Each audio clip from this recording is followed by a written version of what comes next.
purpose doesn't only come from work. The third way we can create a sense of purpose for everyone is by building community. And in our generation, when we say purpose for everyone, we mean everyone in the world. Now, quick show of hands. How many of you here are from another country? All right, now keep your hands up. How many of you are friends with one of these folks? Now we're talking. See, we have grown up connected.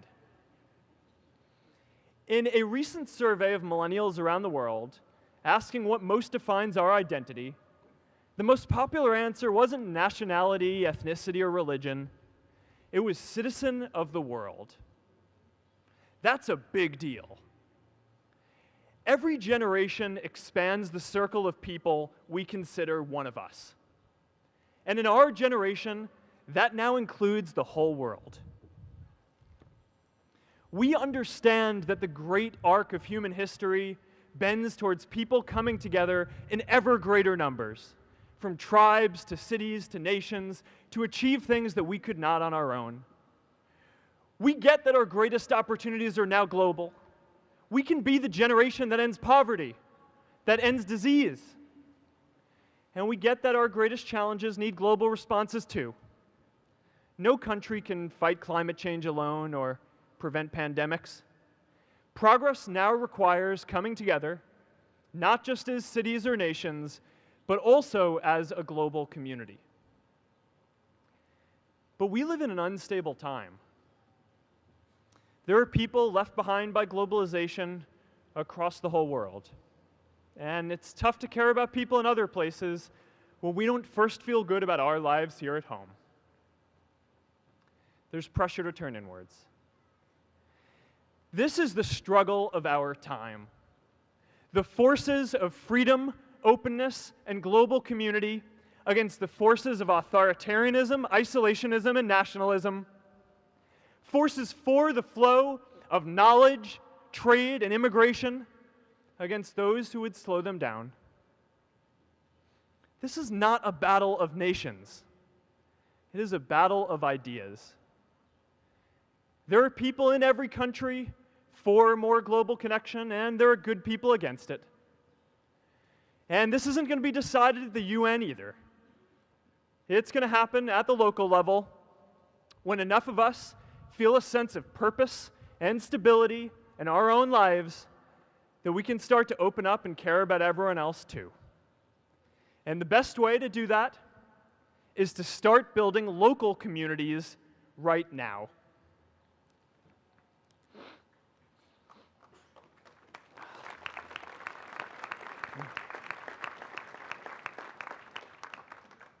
We all get a lot of meaning from our communities. Who here's from Elliott House? How about Lowell? I know you guys found community because you literally live right on top of each other. And Mather? I'll just leave that there. Whether our communities are houses or sports teams, churches or a cappella groups, they give us that sense that we are a part of something bigger, that we are not alone. They give us the strength to expand our horizons. And that's why it's so striking that over the past few decades, membership in all kinds of communities has declined by as much as 1/4. That's a lot of people who now need to find a sense of purpose somewhere else. But I know that we can rebuild these communities and start new ones because many of you already are. I met Agnes Agoye, who's graduating today. Agnes, where are you?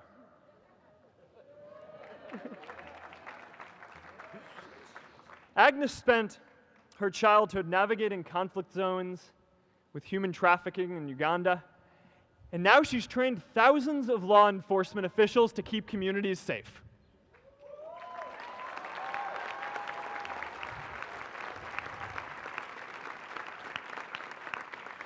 I met Kayla Oakley and Neha Jain, who are graduating today too. Stand up, guys.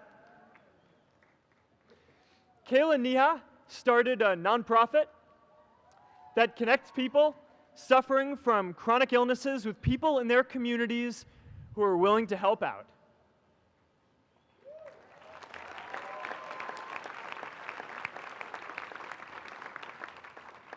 And I met David Razu Aznar, who's graduating from the Kennedy School today. David, stand up. David is a former city councilor who fought to make Mexico City the first Latin American city to pass marriage equality, even before San Francisco.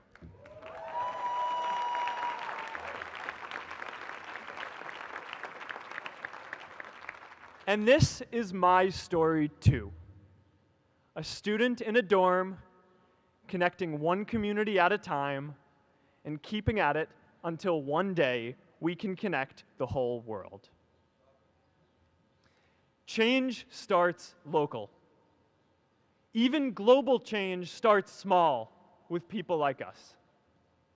In our generation, the struggle of whether we connect more, whether we achieve our greatest opportunities, comes down to this: your ability to build communities and create a world where every single person has a sense of purpose.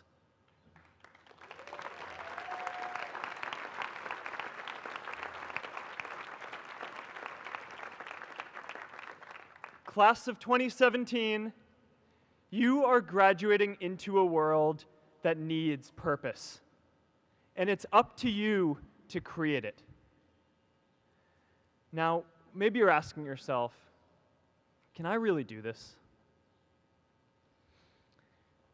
Well, remember when I told you about that class I taught at the Boys and Girls Club? One day after class, I was talking to my students about going to college, and one of my top students raised his hand and said that he wasn't sure he could go to college because he's undocumented. He wasn't sure if they'd take him. Last year, I took him out to breakfast for his birthday, and I wanted to get him a gift, so I asked him what he wanted, and he just started talking about struggles that he saw other students in his class facing, and finally said, you know, I'd really just like a book on social justice. I was blown away. Here is a young guy who has every reason to be cynical. He wasn't sure if the country he calls home, the only one he's known, was going to deny him his dream of going to college. But he wasn't feeling sorry for himself. He wasn't even thinking of himself. He has a greater sense of purpose, and he's going to bring people along with him. It says something about our situation today that I can't even say his name because I don't want to put him at risk. But if a high school senior who doesn't know what the future holds for him can do his part to move the world forward, then we owe it to the world to do our part too.